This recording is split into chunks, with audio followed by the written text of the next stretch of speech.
This is the Bristol Free Speech Society event on the London recruits and South Africa's fight for freedom. And to kick us off, I'll introduce our two speakers. So firstly, we'll have Ken Keable, a British political activist. Pardon? You want me to wave? Hello, yeah, you can give us a wave, Ken. Hello. I'm the editor of this London Recruits, the Secret War Against Apartheid. Yeah. All profits going to the Nelson Mandela Children's Fund, not to me. Yeah, nice little plug there. So yeah, I'm sure he'll tell us a lot more about it, but Ken was recruited from City University in 1968 as one of the London recruits and was shipped off to South Africa to spread information against apartheid. Our second is Amina of Malay descent. Amina grew up trying to pursue a career in journalism, which unfortunately unable to get in South Africa, she went to Germany to pursue. Since that time, she's been involved in a number of incredible projects in South Africa, from being on the South African Press Council, on the board of the IAJ, and as counsel to the South African Editor Forum. She also, in her time, helped the coverage of Nelson Mandela's release from prison and the Nobel Prize event, which he won. So, Amina, welcome as well. Thank you for coming to speak to us today. So yeah, this event is going to consist of about an hour of talks. We'll have Ken speaking first, followed by Amina. We'll take a quick 5-minute break between the two, and then we'll have questions. If people want to submit questions, if you follow the link in the chat, www.slido.com/FSSA, you can submit your questions there and vote for the ones that you'd like to see asked. But with that all being said, without further ado, Ken, please take us away. Okay, thank you very much, Ben. Thank you. I want to do a bit of history first of all. In 1909, the British Parliament passed the South Africa Act 1909, which brought together 4 British colonies in the aftermath of the Boer War to form a new dominion within the empire to be called the Union of South Africa. So that was a new place, and there were 4. So there were 4 provinces. In one of them, black people, black men, I should say, if they had a property, were allowed to vote. So it wouldn't have been a great many of them, but they were in theory allowed to vote. In the other 3 provinces, there was no vote for the black majority. And Britain incorporated this arrangement in the Act of Parliament which set up the Union of South Africa. So I'll mention that because it emphasises the point that Britain is responsible for creating South Africa on a basis of institutional racism right from the start. And I want to emphasise that point right way through about Britain's responsibility. Britain could have pulled the rug under from apartheid and said, we won't do any racist stuff. We won't invest in this country that practices racism. But they didn't do that. They went for the profits. So the new union was set up in 1910 on a racist basis, and 2 years later, the African National Congress was founded in 1912, a very moderate, law-abiding organisation at that stage with traditional chiefs in it and some clergymen on its leading committee and so on, and totally non-violent, trying to give a voice to the black majority. In 1948, there was a general election in which the National Party came to power. The National Party had its base mainly in the Afrikaner community. These were the descendants of Dutch settlers who'd settled in the Cape in the 16th century and onwards. They spoke Afrikaans, and they saw themselves as the underdog compared to the white political establishment. So they began introducing this new system, which they called apartheid. In the Afrikaans language, apartheid, it means separateness. When the word came to Britain, it was often mispronounced as apartheid. So both pronunciations are on the go, apartheid, separateness. And that this required everybody to be categorized into a group, a racial group, as they called it, and your racial group determined what job you were allowed to do, whether you could vote, who you might marry or have sexual relations with, and stuff like that. A thoroughly oppressive and completely racist system of society. In 1960, there was the infamous Sharpeville Massacre, which brought the horrors of the apartheid system to the world's attention. Police opened fire on demonstrators, killing 69 of them and injuring 180 of them. And that spread all around the world. People got to know what an evil thing apartheid was. And it caused the ANC leadership, especially the younger ones, to have a very serious and heartfelt discussion about a decision to abandon their long-standing policy of non-violence. So they decided to set up, any kind of political protest was met with the utmost barbarity. So they decided to set up a military organization, an army, which they called Umkhonto weSizwe, or MK for short. That stands for the Spear of the Nation. They had set up their headquarters at a place called Leaf Farm in Ravonia. They were betrayed by a spy, and the leaders were put on trial. That Leaf Farm is now a museum of the armed struggle, and it's got a little section devoted to the London recruits. If ever you're going to South Africa, it's a good place to visit. So the Ravonia Trial, as it was called, finished in 1964 with Nelson Mandela and the other leaders banged up for life, and all the remaining members of the ANC had to go into exile, all except a few, like Willie Mandela and one or two others. They had to go into exile because if the police or the Bureau of State Security, as it's called, the boss, if they caught an ANC member, they would torture them until they revealed names of other members. So that's 1964.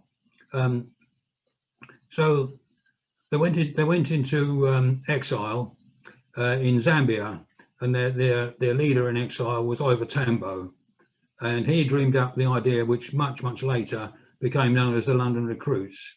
The idea was to recruit white non-South African people in the London area, young people who would be prepared to go into South Africa and do various things to let everybody know that the ANC was still alive, and to bring messages of hope and encouragement.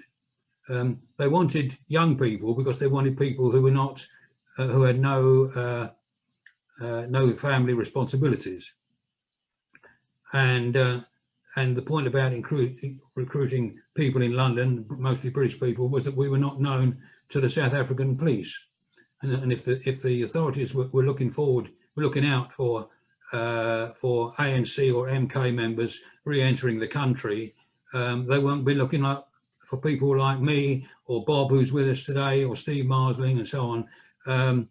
That's the point. They wouldn't be looking for people with a white skin and a London accent and a British passport and so on. So it was a brilliant idea which used the racism of the regime into a weapon against itself.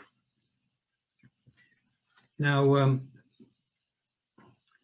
young Ronnie Casrills, who was in his 20s at that time, was sent to London, and he was given the job of finding such people. And he went about it in two principal ways. One was he signed on as a student at the London School of Economics, where there'd been a lot of left-wing activities going on around that time. People had been occupying the college in protest against the appointment of a racist as governor and so on. Ronnie enrolled as a student there and went and joined the Socialist Society, and he met people there which he reckoned were suitable, and they were among the first that were being sent into South Africa.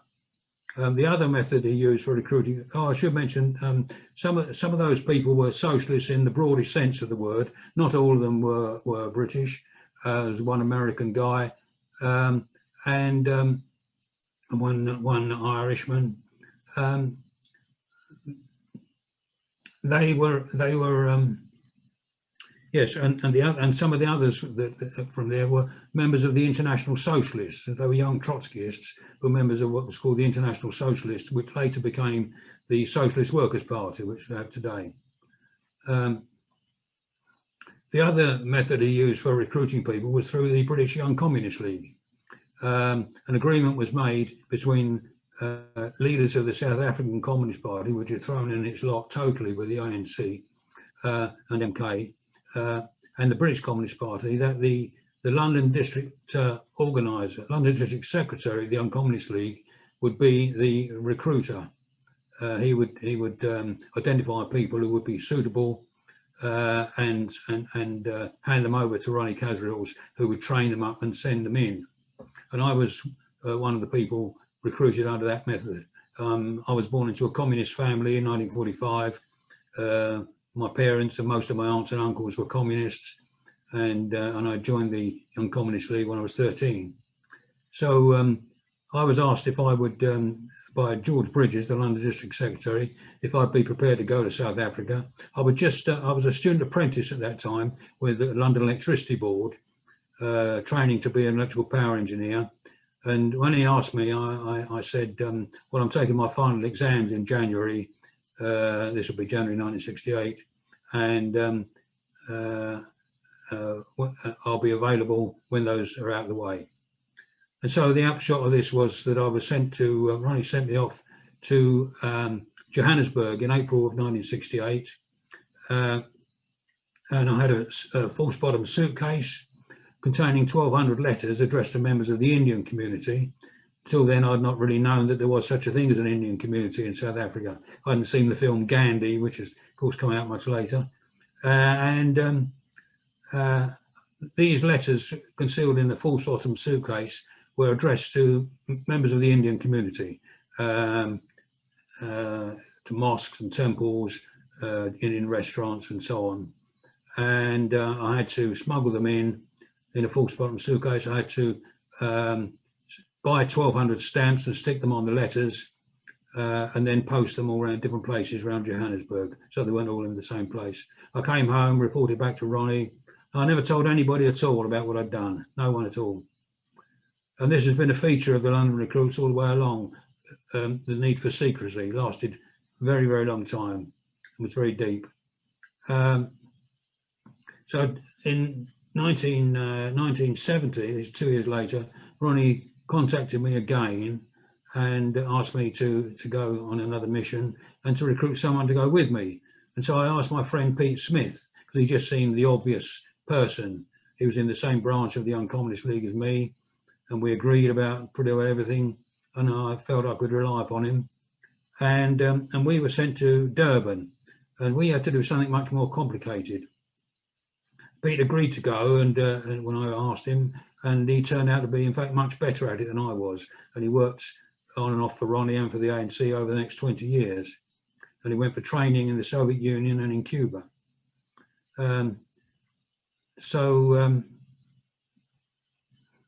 As we went to Durban, and the two things we had to do, one was to set off a street broadcast, which was made out with a cassette player, amplified.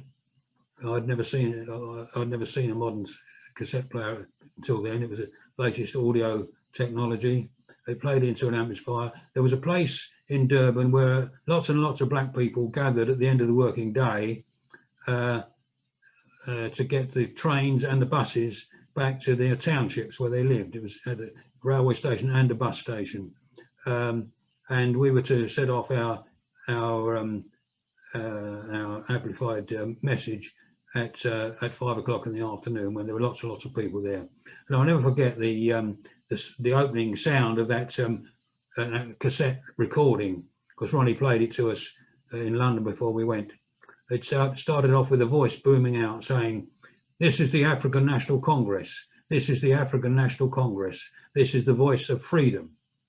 And then there was the playing of the ANC anthem, Kosi Sikelele Africa, God Bless Africa. And then some speeches and some more songs and so on. It had an electrifying effect on the crowd. The other thing, besides the street broadcast, was the Leaflet Bomb.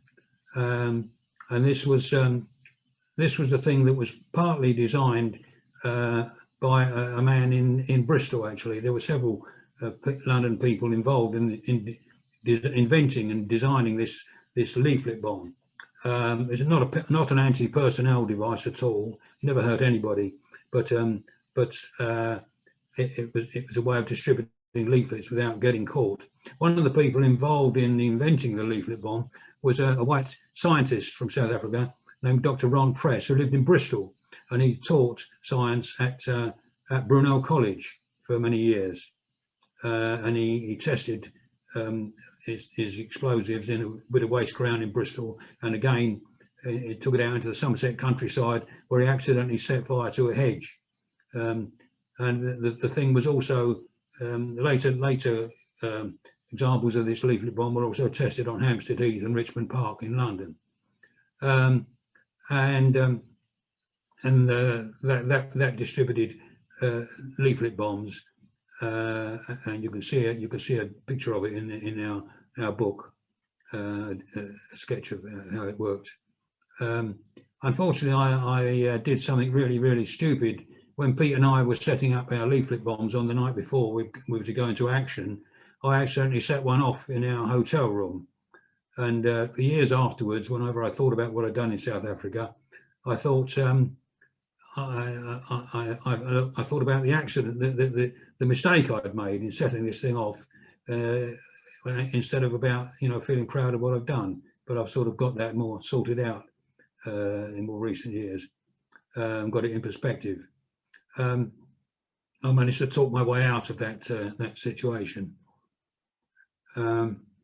So just checking in my notes. Yes, when we Pete and I came back from our mission, we were told, Ronnie told us that in fact the same things had been done in 5 cities simultaneously. So obviously the impact was very great, and it was in all the newspapers. They couldn't hide it, and it showed that the ANC was still alive and still able to present a serious challenge to the apartheid regime.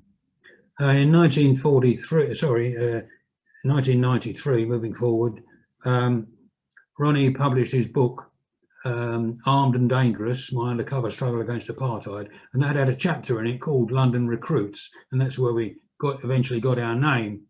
Up to then we'd never had a name, but that book, that chapter by Ronnie, wasn't mainly about us. It was partly about some South Africans who joined the ANC in London and done a lot of wonderful things. And he didn't mention the names, any names that weren't already in the public domain. But he wrote about what had happened to Sean Hosey, one of the YCL members, who was a young Irishman. He had walked into a trap in 1992 through no fault of his own, and he was arrested and tortured. And then he spent 5 years in a South African prison. And when he came out, Warwick University gave him a scholarship to go there, and he studied at Warwick University. When he arrived, he found that the Students' Union had changed the name of the bar to Sean Hosey Bar. So he also, Ronnie also in that chapter also told about something I hadn't heard about, which was about Alex Mumbaris and his wife Marie-José Mumbaris, who died just recently. They were arrested in 1972 while helping some MK fighters to enter South Africa by land. There had been an earlier attempt, which Bob Newland was involved in trying to land a detachment of MK fighters by sea in a yacht called the Aventura, but that was staffed by Liverpool seamen, and that mission had to be abandoned, unfortunately, and instead they tried to get them into the country by land, and Alex and his wife Marie-José were arrested. Marie-José was released after a few weeks, possibly because she was pregnant, possibly because the French government was exerting a bit of influence there. I think they were doing an arms deal with South Africa at the time. And so she was released, but Alex was tortured and he was jailed for 12 years. When I asked Alex, when I was working on the book, I asked Alex to describe his torture, and he said there are different levels of torture, and I wouldn't want my suffering to be compared to that of the black comrades. I'll never forget that when he said that to me. Quite remarkable. He was sentenced to 12 years, but he escaped from Pretoria prison after 7.5 years, along with 2 white ANC members. And you can read their story on the web if you look for it. It's called Inside Out, Escape from Pretoria. And a film was made about that when it was released last year. Alex didn't like the film at all. He thought it took all the politics out of it. He wouldn't allow his name to be associated with it. But it was quite an interesting film with Daniel Radcliffe playing the leading role. That was one of the best escape stories of all time, I think. Well worth reading about.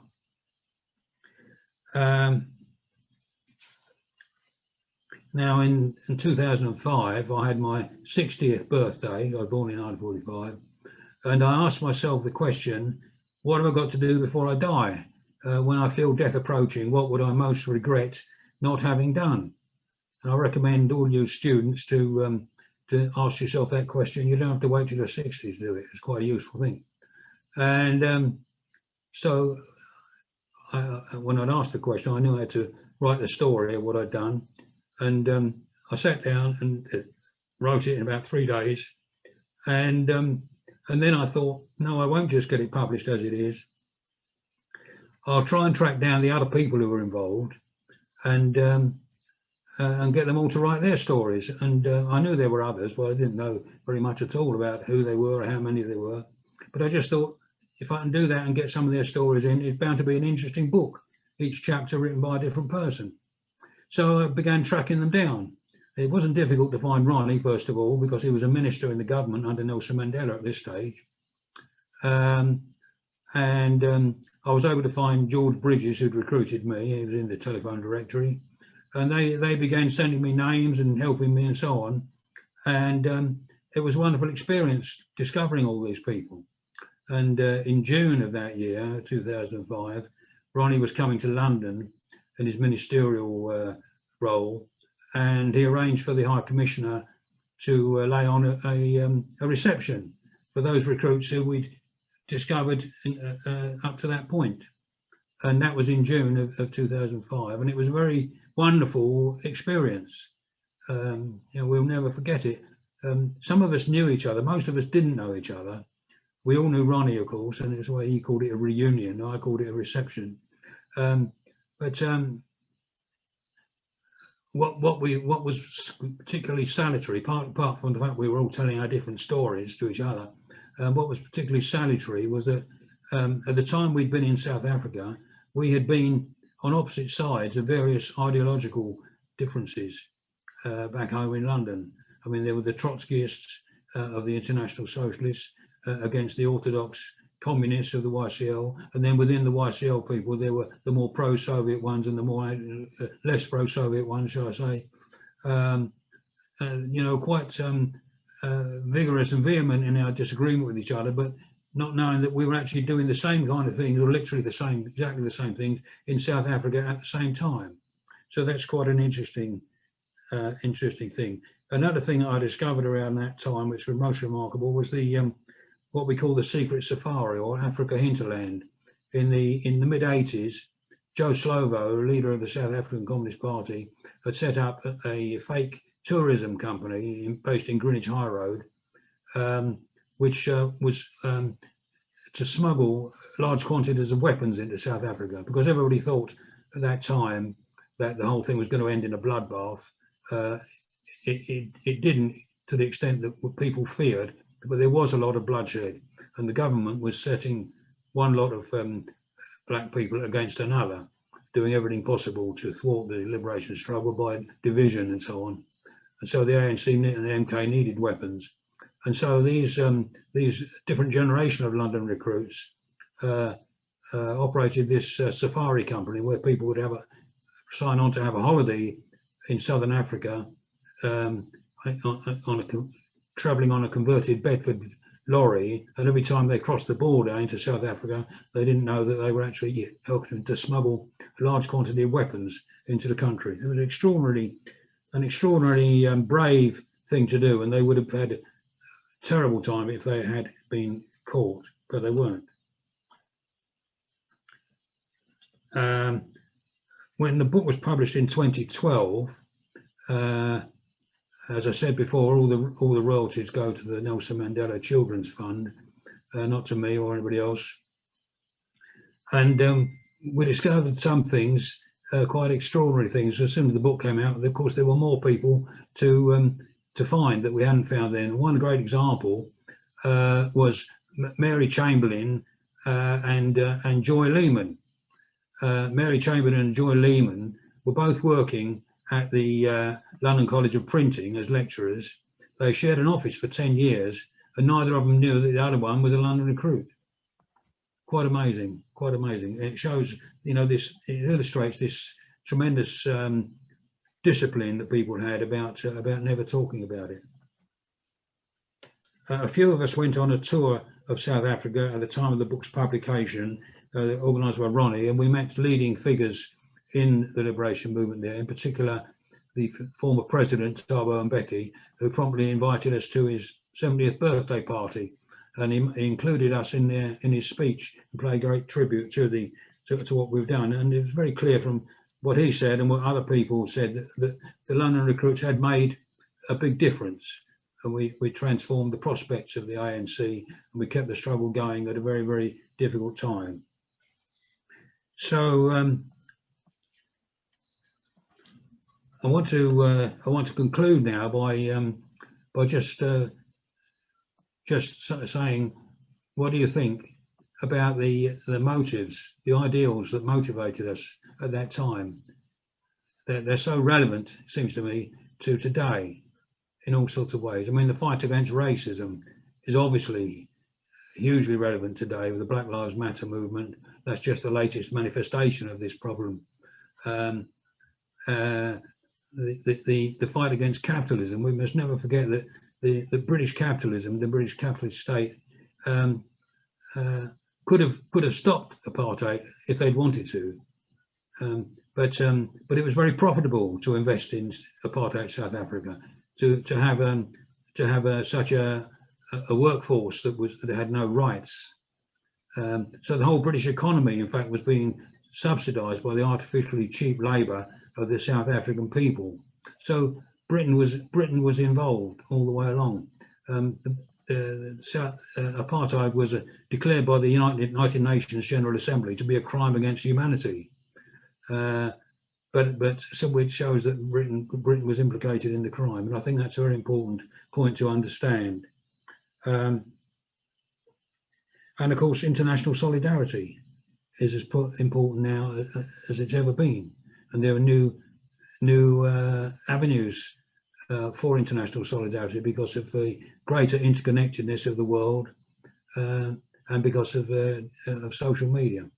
So I hope those things have given you a bit of thought and some tips for the questions that you'll be asking me a bit later on. I've just seen we have David Kenvin just joined us. He was very active in not with the London recruits, but in the anti-apartheid movement in the 70s and 80s, I think. So I hope you found that interesting. Over to you, Chair. Thank you very much, Ken. Thanks for speaking so eloquently on that issue. As Ken said, if you want to ask any questions, you can. I'll post the link in the chat again, but if you follow that link, www.slido.com/FSSA, you can submit any questions you want there, and we'll choose the ones that are most popular at the end of our talk. But moving on, next, Amina, please, would you like to tell your story about your experience with apartheid? Thank you. Yes, good evening, everybody, especially the crowd in Bristol, a lovely, vibrant city, and all our veterans, our London recruits. brave, courageous men and women. Good evening. I've been asked to talk about my experiences working as a journalist in South Africa under apartheid. So thank you, Ken. That background and context that you set is absolutely important. I assume our younger participants, is aware of the past not that long ago, how a whole nation was suppressed under a system called apartheid from 1948, but much earlier as well, as Ken had indicated. Something quite central is called the Population Registration Act, where everyone was classified in either white or anything else. And this is important because classification also meant that you were discriminated against if you were not classified as white. So people classified as white, as colored, as Indian, as Malay, as other colored, and then the various separate ethnic identities that people have, such as being isiXhosa, or Zulu, or Ndebele, and that determined where people were forced to move to. So the Population Registration Act was also used really up till the end of apartheid, I would say. I'm going to speak about how some of these apartheid laws impacted me, my work, and also to some extent on a personal level. So yes, I lived and worked in Germany, but I returned to South Africa and continued working as a producer, director for foreign networks, more specifically for German television. So I was a producer for news and current affairs, a documentary maker, and director of a couple of documentaries in South and Southern Africa. But I've also lived and worked in other parts of the world. Working under apartheid, well, this was before the days of cell phones, before the internet. So one had to have institutional knowledge, your own personal knowledge, and loads of filing cabinets and real contacts. Very, very difficult to communicate, as today's generation would find that rather archaic, but that's how we had to work under very difficult conditions. Living and working under apartheid has not been easy. You're excluded if you're not white from so many aspects of life. The Population Registration Act determined your race group. It also determined where you could live. And if you happened to live in the wrong area, you were forcibly removed. Millions of people were removed from their traditional dwellings where they lived, and outcast to faraway areas, barren land. It is ironic that about 80% of the population, that's the Black population, including coloreds and Indians and other colors, etc., had about 13% of the agricultural land. So you can imagine what that did, then, and the impact of it now. But there was discrimination from the cradle to the grave, literally. Where you could live, I've already spoken about. Where you could go to school, which park bench you could sit on, which beach you could attend. And these are the things that I reported on as a journalist, as a producer. Of course, our stories were not welcome in South Africa. So therefore I worked as a freelancer, mostly for foreign networks. So for example, doing a story on land dispossession, of course, I didn't use my name in most of these instances. It was just a little too dangerous. Stories that we did on beach apartheid, for example. There's a place, a town, a city in South Africa called Port Elizabeth. It's by the sea, it's in the Eastern Cape. It's the area more or less where Nelson Mandela came from. Beach apartheid there was divided into, 6 different categories. You had a beach for whites, for coloreds, for Indians, for Malays, for Chinese, for blacks. And I don't know, I've probably left out one category, but it was divided into 6. So doing a story on beach apartheid, for example, for German television, we were, of course, intercepted while we were doing the story. We were arrested and subsequently intimidated. So these are the things that happened. Working within South Africa as well, once again, we had notorious homeland system where different people of different ethnic nationalities, background, not nationalities, ethnic backgrounds, such as I've already said, Zulu, Ndebele, Xhosa, etc. They were supposed to live in designated Bantustans or black homelands, also deprived of all the facilities, removed from where they traditionally lived. I was arrested in one of these homelands and actually banned from entering the homeland. And German television, the company that I worked for, they were constantly put under pressure. They were told, you don't need this producer. We'll provide you with another German-speaking producer who can work just as well, etc. You don't need to work with her. So I think constantly the people I worked for, German television, many of these people were put under pressure not to work with me, whether it is being banned from a Bantustan homeland or any other incident. They were constantly told, you don't have to work with her, there's others that you can work with, we'll provide you with people just as good. So there were attempts to have me fired, deprived of my livelihood. That happened constantly. It happened right up till the 90s. Just before, actually right up to 1992, I would say.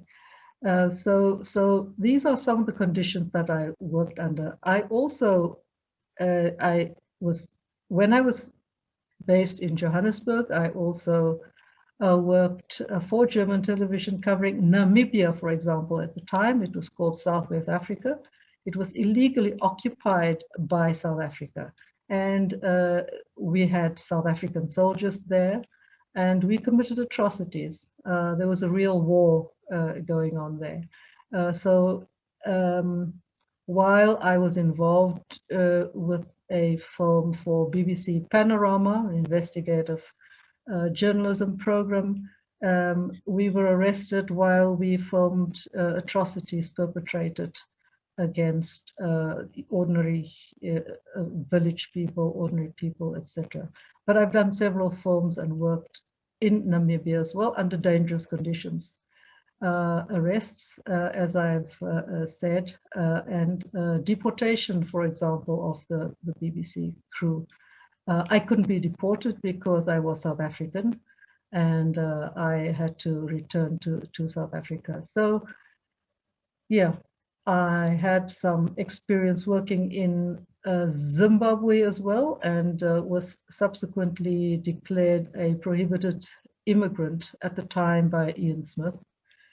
I worked in Zambia and other countries as well. In Zambia is where some of the liberation movements were based, and that is where the ANC, I met members of the ANC and other liberation movements as well, such as SWAPO, the Namibian Liberation Movement. So fast forward to 1990 when Mandela was released, and we had our first democratic election. Subsequent to that, I was familiar with many of the liberation heroes, the struggle heroes, yeah, continued to work as a journalist. But prior to freedom, 1990, and Mandela's release, we resisted. There were efforts inside the country, of course, complemented by efforts outside the country, such as those of the London recruits, an extension of the liberation struggle. The African National Congress, was recognized as a liberation movement. And there was support, of course, for the liberation movements inside the country, but it was dangerous to do so openly it could mean imprisonment and torture and worse. So, of course, there was support, but a lot had to be done clandestinely, as you can imagine. What people did inside the country, there were many support structures formed, and there were also structures which were, openly formed. Whether it is unionizing as a journalist trade union, it was not very pleasing to those in power. For example, the Association of Democratic Journalists, we were called a bunch of terrorists. I co-founded a freedom of expression institute called the Anti-Censorship Action Group. This I co-founded with a number of senior editors, as well as Nobel Literature Laureate Ms. Nadine Gordimer. And these were not popular movements. But within South Africa, as well as Southern Africa, we pushed for freedom of expression, for press freedom, and everything else that it entails. For example, October the 19th in South Africa, 1977, it takes us back a long time. Several people, as well as newspapers, as well as organizations, were banned. And to this day, we commemorate this Black Wednesday, when there was a clampdown on the press and closure of newspapers, etc.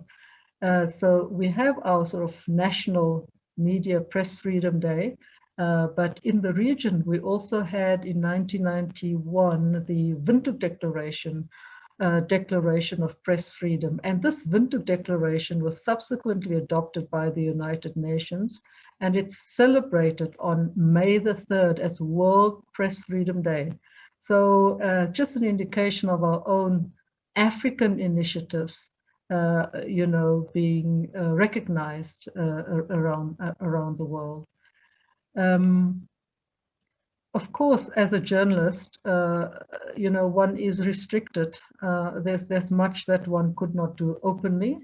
One needed to be fair and balanced, as journalists should be. And we would give voices to those as well whom we disagreed with. For example, the stories that I did was not only about the radical left or those advocating for freedom, but also those who were against our very freedom.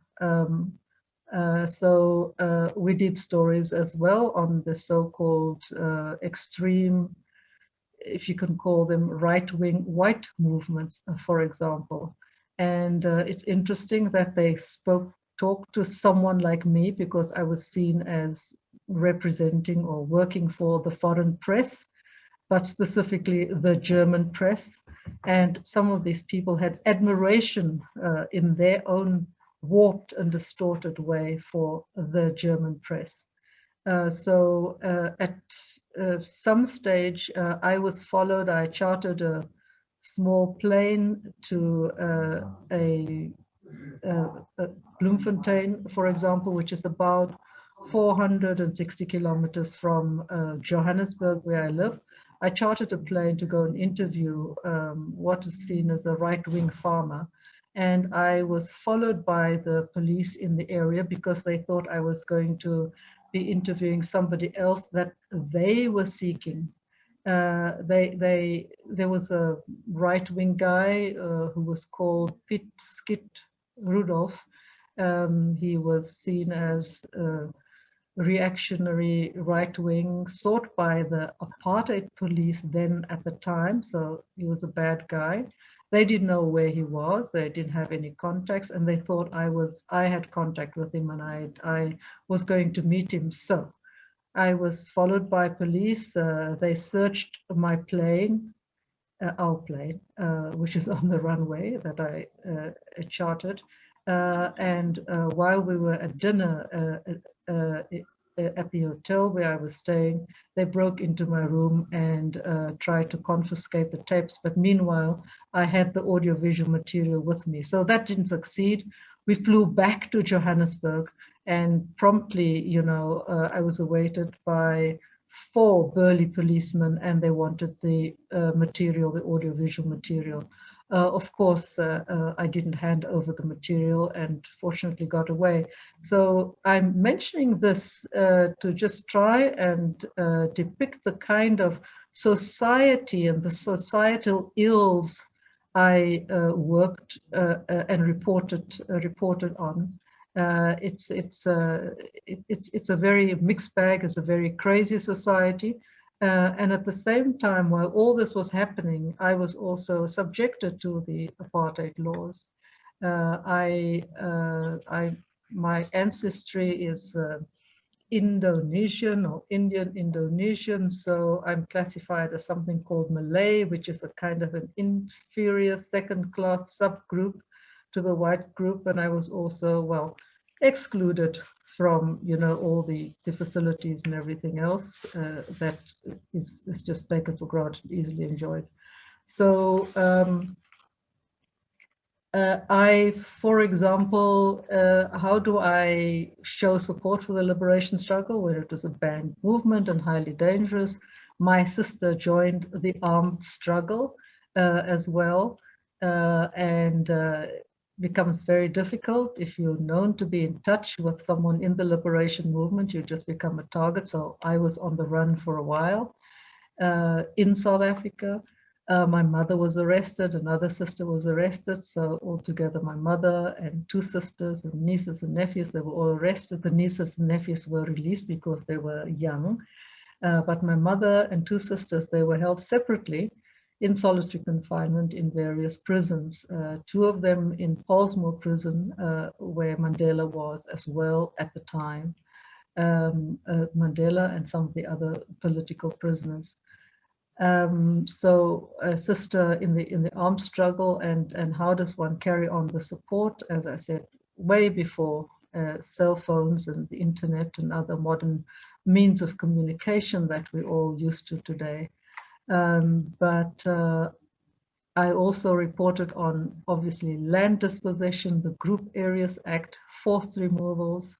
My grandfather had to give up his home. He was removed to another area where we as children grew up and lived. We were edged out of the area and had to live about 15 kilometers somewhere on the Cape Flats, you know, designated for colored people.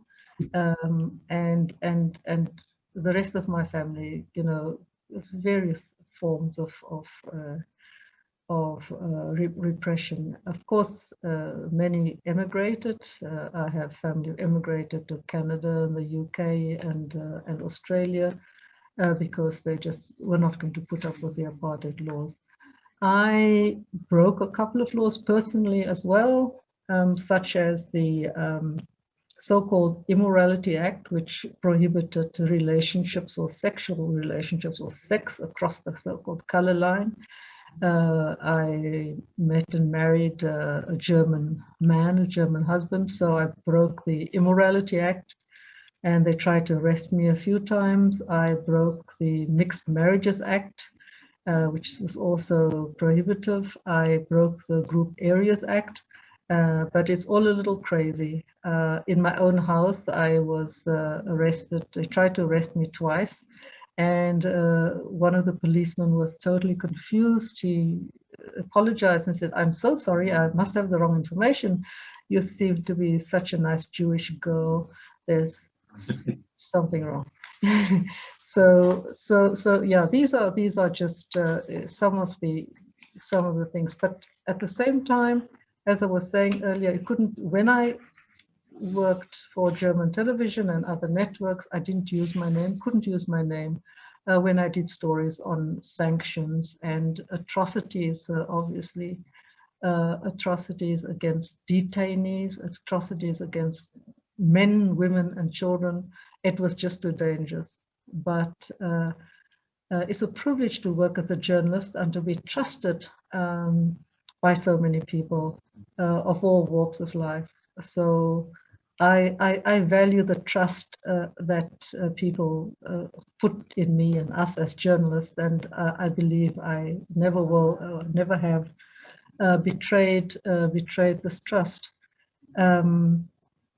One is limited, of course, as a journalist. You cannot take sides, you cannot openly support a liberation struggle, but we had so much suffering inside the country. The families of political prisoners, you're already probably familiar with the suffering of Mrs. Winnie Mandela. She was banished from her home in Soweto, and about almost 500 kilometers away in the middle of the Free State, in an area where she didn't speak the language, put in a little, it's a little house, but it's more like a shack with no running water inside, no electricity. And a few meters right opposite her, there was a policeman posted permanently to obviously watch her and so on. Her furniture couldn't fit into the little house. It stood outside. She couldn't connect her fridge because there was no electricity. So she left her meat, her perishables in the fridge at the police station and had to go there every day to use it. Running water outside. Her connection to the outside world was a telephone booth a distance away. And this is how we kept contact, but it's also not acceptable to go and see her. You needed a permit to get into this black township, even though I may be half black, but probably not black enough. And whoever was not black had to get a permit to get into the township to go and see her, but somehow we managed to get in there, communicate with her, assist her, help her, and just have contact with her. She lived under terrible conditions, and we helped her in whichever way we can, setting up a creche, setting up a clinic, trying to buy a vehicle, etc. But there were also other political widows, lesser known ones. All of the political widows suffered. They were forced to beg for food, beg for money, because whatever jobs they had, the security police would visit their place of work and say, "You are employing a terrorist. You know what will happen to you if you continue employing this woman." And the jobs that they were prepared to do, the widows of political prisoners, menial jobs such as cleaning windows and scrubbing floors, but even that was very limited. So there's a lot of help and a lot of assistance that we gave to people like that. And I think through our international contacts, the churches were involved as well. The churches in Germany were involved as well, and elsewhere. And inside the country, the churches held the moral high ground. Many of you would be familiar with Archbishop Tutu, but there are also others, you know, the Reverend Bayes Nadir, and so many others. They were seen as our leaders. They were seen as the moral voice against apartheid when everything was like dark and dangerous. But to come back to the Population Registration Act, for example, when Archbishop Tutu got the Nobel Peace Prize, on his passport, it didn't say South African. They refused to give him South African citizenship. As far as his nationality is concerned, in his passport, it said, as yet to be determined. Of course, he had a big laugh about it, but that is what happened. So people, even at the highest levels in our society, our leadership in society, they were repressed in this way. So I'm not sure if I should just leave the rest for questions. I think Ken has managed to depict the whole context very well. And I can tell you the work of the London recruits should not be underrated, should not be underestimated. It happened in a time, at a time when the ANC, PAC political leadership was either underground, in exile, or in prison. And the apartheid authorities thought that smashed this movement. And the London recruits formed this link, this bridge, this communication, yeah, I cannot commend it enough. Many of them are too modest to you know, realize that the little they, in their eyes, the little they see, they seem to have done, you know, is much more than one can imagine. It was absolutely necessary at a time when we needed it most. And today we live in a democratic society. We have a democratic constitution. We have freedom of expression and all the other freedoms that we fought for. Things are currently, yeah, not working out that well.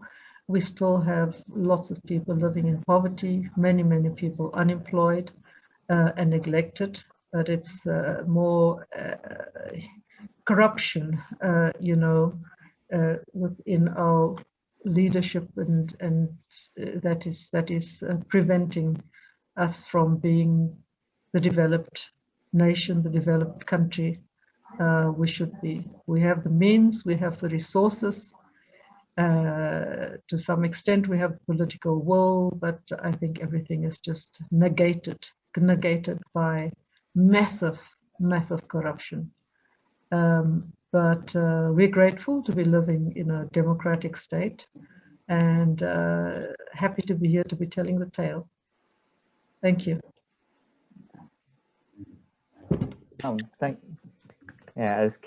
Ken, big round of applause for both Amina and Ken there. Thank you so much. I think I speak on behalf of everyone in saying thank you so much for speaking to us about your experiences and about this really important topic. I think that as Ken said, you know, I think has a lot of themes that are very relevant to today. I mentioned before, but if people would like, we can take a couple of minutes break before we start the Q&A, just so if people want to go to the toilet or get another drink or something, and we'll probably start up again in about 3 minutes, about 7 past. I'll post again the link in the chat for people to submit questions. We'll prioritize the questions put on there first, and we'll put those to our speakers. And then as we get to about 7:30, I think we'll take hands from the audience and open it up to a bit more of a free-form discussion.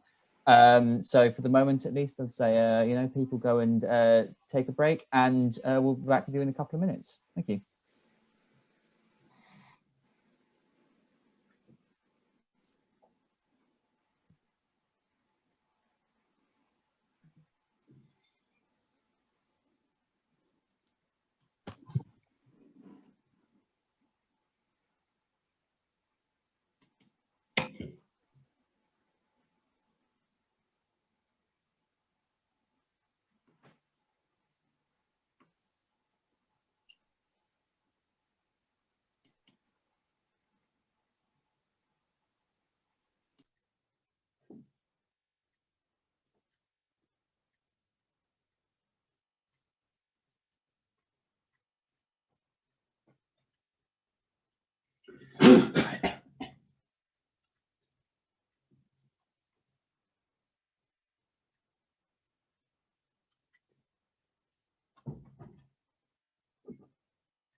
Ben, Hey, hello. so somebody's got to sent me a message saying he get through on Facebook. He sent a message requesting the link and password and didn't get a response.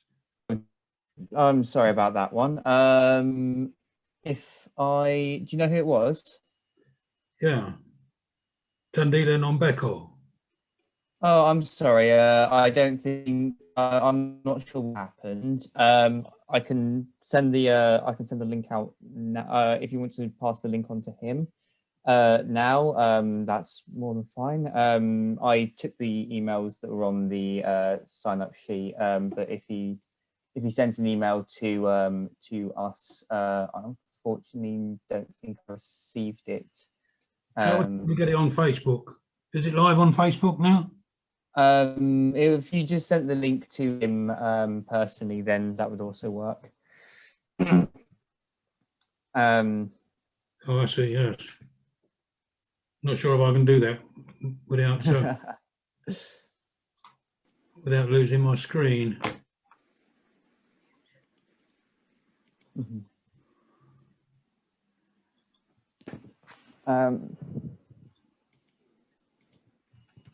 But yeah, so this talk is also being recorded and should be uploaded at some point in the coming few days. So if you know people who have missed it and would like to see what's been said, then feel free to share it with them then. If Ken and Amina, you're kind of ready to take some questions, we can start with that now. If you're both up for that. I just wonder if there's some way I can send a message to this person who wants to join us. Yeah, unfortunately, I don't have their contact information at the moment. Ken,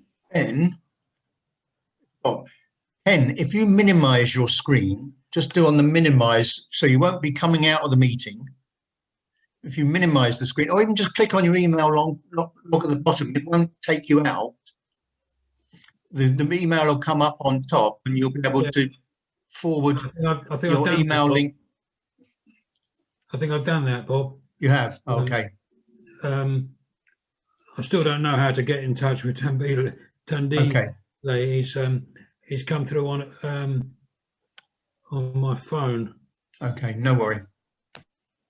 Okay, I'll see what I can do about reaching out to him. Is this Tandile Nombeko? Yeah, he's a South African comrade who lives in London.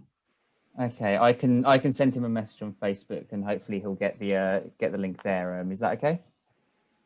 Sure, if you can do that, can you? Yeah, I can do that. That shouldn't be any worry at all. Would you spell his name? Don't worry, I've already found it. He, yeah. Found him. So I can just do that now. Yeah.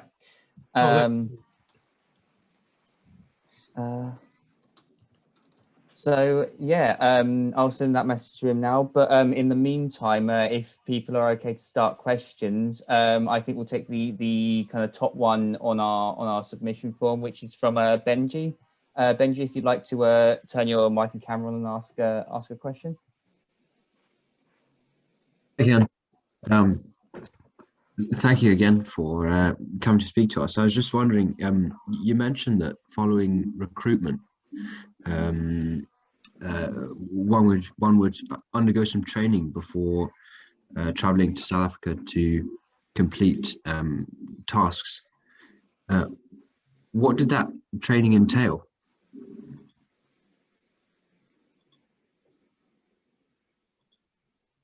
Sorry, I'm just trying to get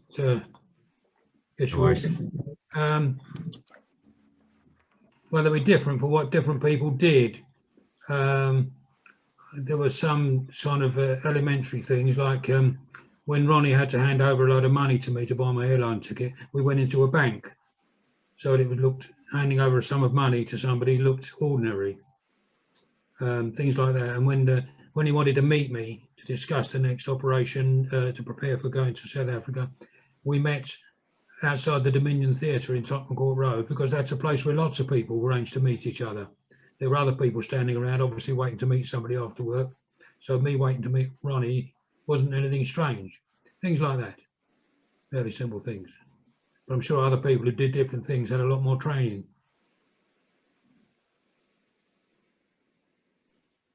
Okay, thank you. If I can just come in here, sorry, to Benjamin. I suppose if I can just add, Ken, it was also obviously, you know, when you get to South Africa, what to expect, how to, very ordinary things, how to behave. Don't get involved in defending the human rights violations of someone. You're supposed to be seen as white tourists and possibly sympathetic to, you know, the apartheid system. You had to be white, most of you, not to, you know, draw attention to yourselves. And well, I suppose maybe also to some extent the way you had to dress. I think it was not acceptable to go in with longish hair. I think you had to be clean cut and so on. So these are some of the simple things. But I think Benji probably wants to know probably a little bit more about setting off these broadcasts and perhaps setting off the bucket bombs, I think, Benji? Oh yeah, just you know, how are you equipped in terms of you know, learning how to do things before you would travel to South Africa? I think Bob's got his hand up.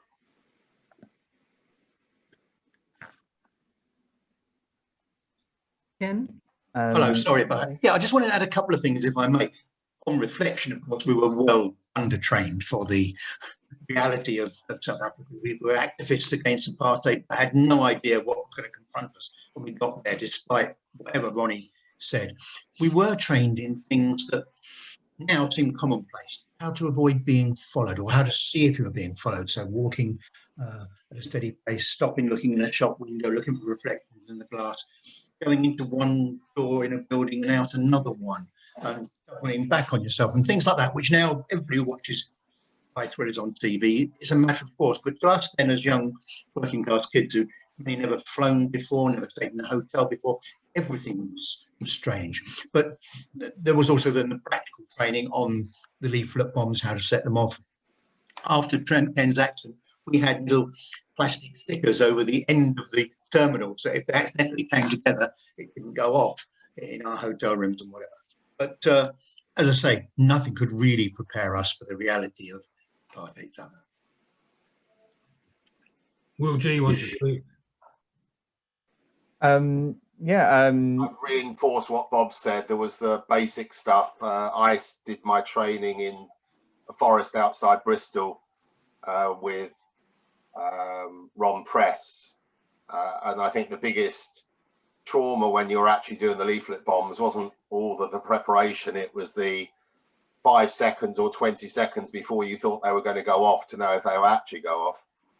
I think my biggest problem was actually when I went back to South Africa, where I lived there for 2 years and worked in an office. And having been quite a fiery, outspoken character, the biggest challenge was spending 2 years in an office was surrounded by both supposed white liberals and racists, and sit there quietly and get on with my job rather than jump up and down and shout at them. That was probably the biggest challenge. But I think it was the shock of being in a country where looking at somebody walking down the street as a pretty girl, suddenly you realise that you were breaking all the rules and going into the wrong places and doing the wrong things, even though you were trying to actually conform, was quite challenging. But as Bob said, considering what we ended up doing, and you look at how many actual hours you spent being trained, it was probably half a dozen hours if you were lucky. So I think most of us were pretty fortunate. Okay, thank you very much for everybody. So it's also nice to hear some more of the experiences of other people involved in the London recruits as well. Our second question has been put in anonymously. It's about the prison sentences. So if whoever submitted that would like to come and claim it and speak, then by all means. Otherwise, I will ask it for you. Okay, Ellie, do you want to speak? Do you want to ask, or are you happy for me to do that? I'll ask it. So I wanted to ask if those who served prison sentences for opposing apartheid had their records wiped in South Africa after Mandela's election win. Perhaps Amina can answer that. I don't know. I'm not sure. I'm not sure. I think some people had problems traveling. Some ministers, for example, in Mandela's cabinet had problems when they traveled to the United States, for example. They were still on a sort of terror alert list. So that created problems. You're talking about the liberation fighters inside the country? You're talking about people that serve prison sentences, is that right? Ellie? Yeah, sorry. So anyone who fought for liberation. Sorry. No. I'm actually not sure. It's a very good question. I'd have to find out about that. I actually don't know, but it's a badge of honor. So I don't know what the point would be of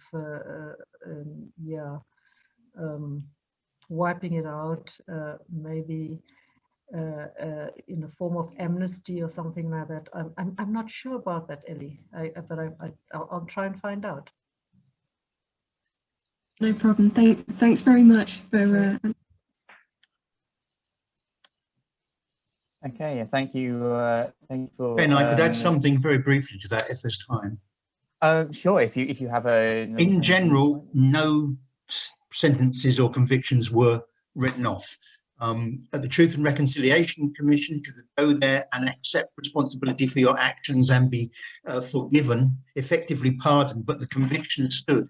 And there was a terrible example of a woman who, name I don't remember, but she was an escape driver for a bombing event in Durban, and she was constantly called a murderer in the press, and she actually took her case right the way through to today's Supreme Court, Constitutional Court rather, and they said, because you were convicted of murder, we cannot stop anybody calling you a murderer, even though she'd been effectively granted a pardon for that by the Truth and Reconciliation. Yeah, thank you very much for that, Bob.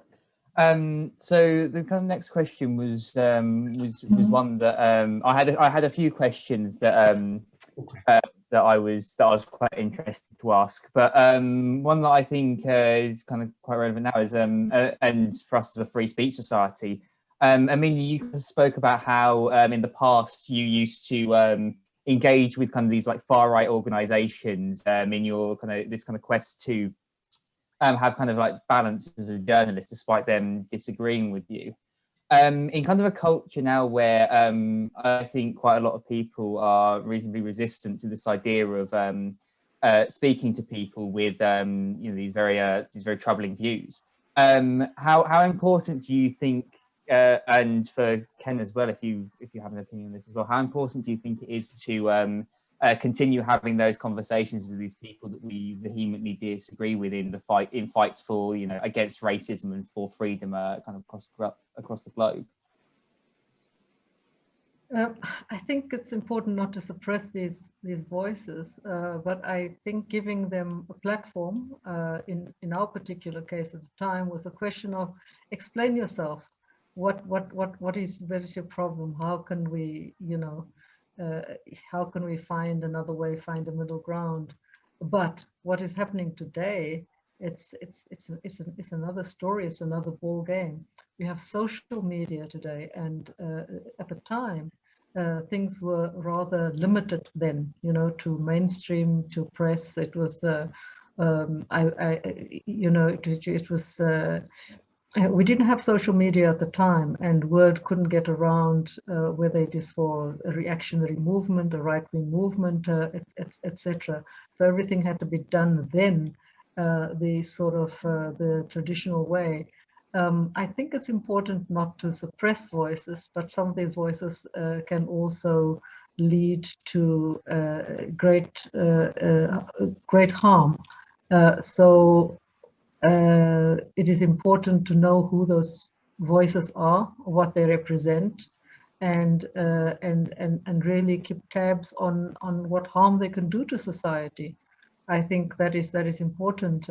Freedom of speech is not absolute, and one should not give oxygen to, you know, crazy ideas. But it's important to know that they are there. Important to know what they represent, and just be aware of the dangers of some of these ideas.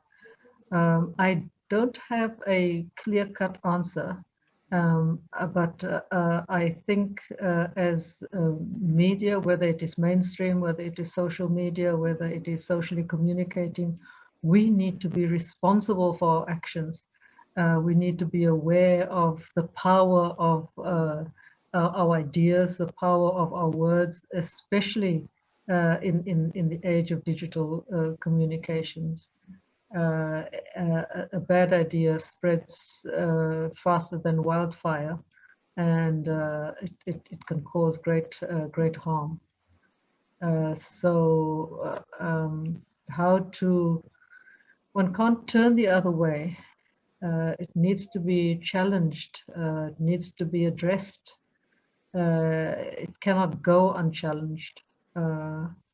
If you just look what happened in the United States recently and still happening there, it's a very volatile situation, and you know, adherents of some of these right-wing ideas, they count into the millions.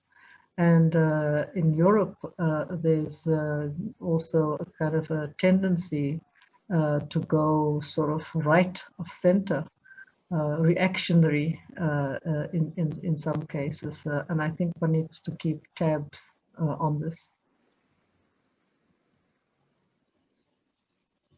Thank you very much for that. Ken, did you want to comment? I see Will has a hand up as well, but Ken, do you kind of have a view on this topic as well? Well, just to say that we have a problem of the mass media being controlled by a few very, very rich people, and they exercise enormous power, and that's one of the problems about freedom of speech. Overwhelmingly, it's the super rich who control the capitalist media, who set the agenda of debate, and that's a problem.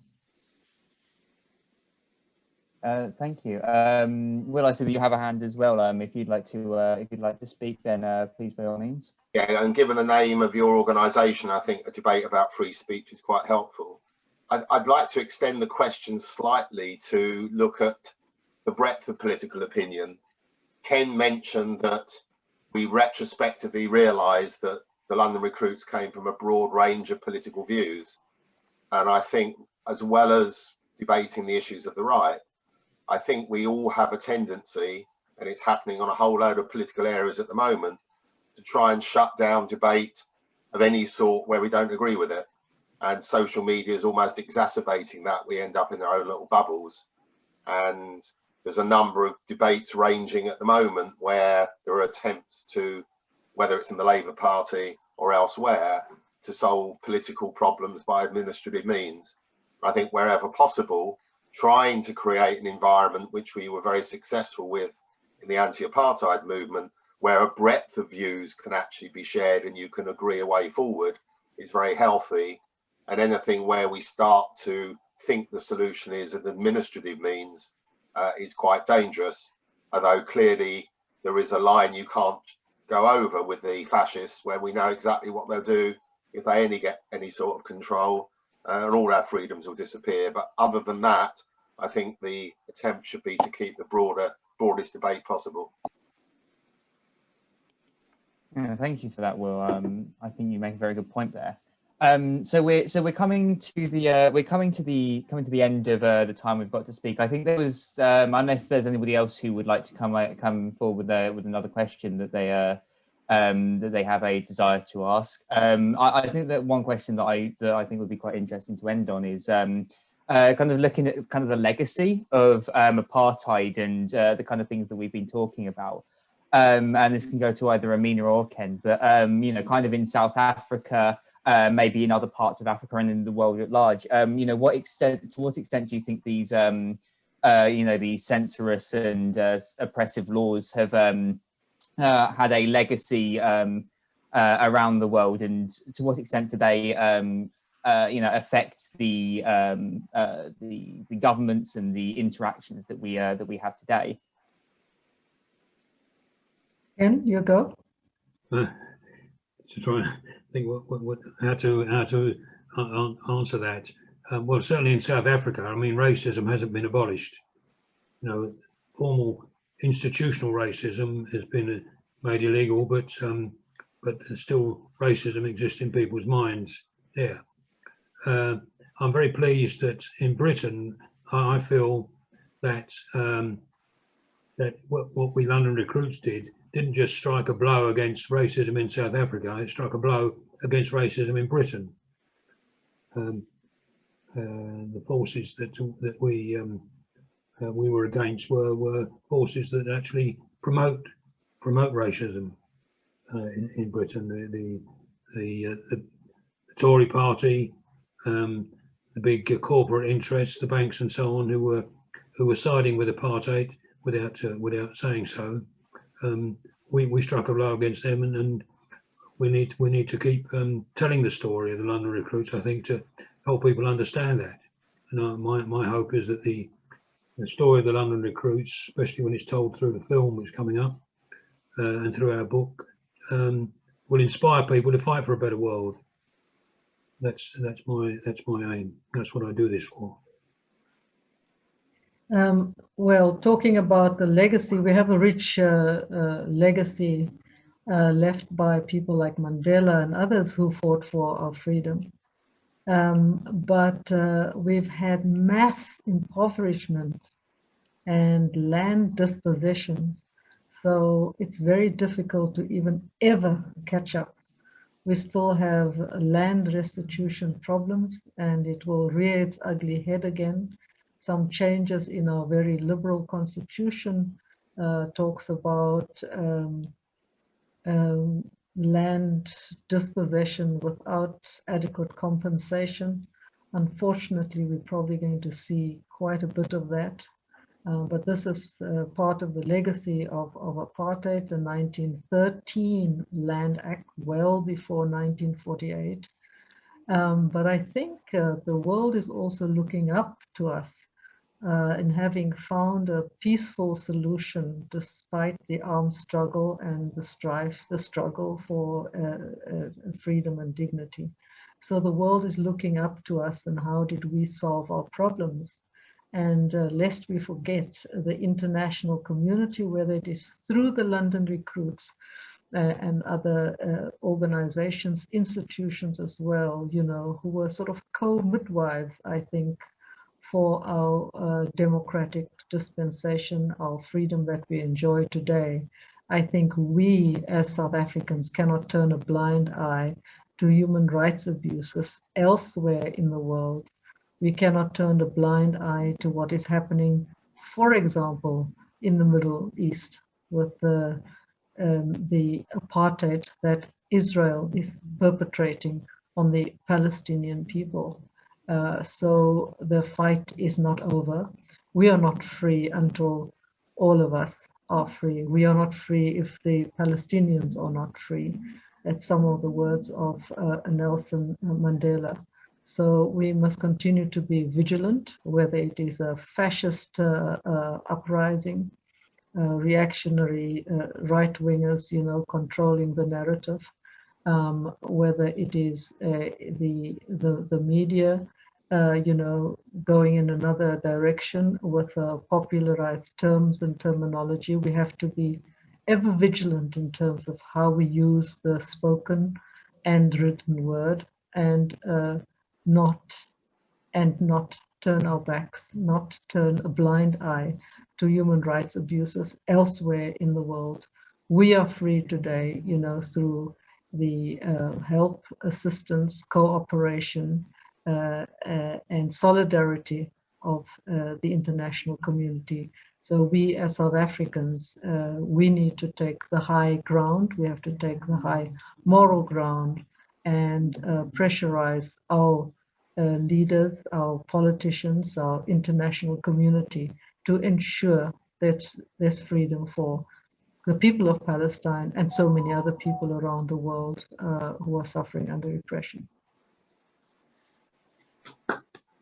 Thank you very much, both of you, for essentially that. I think that's a really powerful sentiment to end our talk tonight on.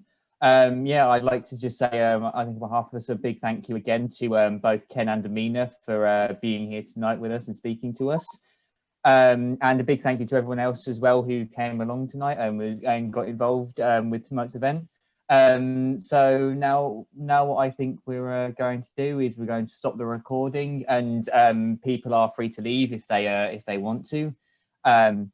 But if people want to stay around and have kind of a more free-form discussion around some of the things that we've discussed today, or some of the other topics or things that have come up, I think we're going to leave the room open for a little bit. Yeah, in the meantime, I hope everybody's had a good evening so far, and have a good rest of your evening. Thank you. Thank you. I'm leaving now.